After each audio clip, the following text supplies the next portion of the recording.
इस गाड़ी में प्रेशर लीकेज के जैसी आवाज़ आ रही है, लेकिन वो प्रेशर लीक नहीं है। इंजन के ऊपर जो अपने टर्बो लगा होता है, टर्बो के पास से एक आवाज़ आती है जैसे हवा का प्रेशर निकल रहा हो उस तरह से। तो उसको बहुत ढूंढा, मिला नहीं प्रॉब्लम क्या है। तो चलिए इसको देखते हैं क्या प्रॉब्लम है, ढूंढ के दिखाते हैं आपको। तो ये टाटा BS6 सिग्ना है। तो चलिए मैं आपको आवाज़ दिखाता हूँ वो आवाज़ कैसी है। सबसे पहले गाड़ी को स्टार्ट करते हैं।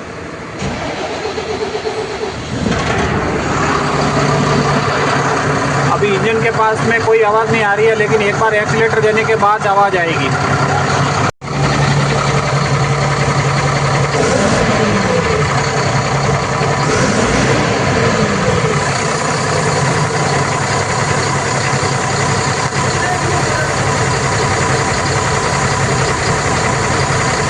ये आवाज़ ऐसा लगता है जैसे हवा लीक हो रही है, लेकिन ये हवा लीक होने का नहीं है आवाज़, ये ETV का आवाज़ है। तो इसके लिए अपन को ETV बदलना पड़ेगा।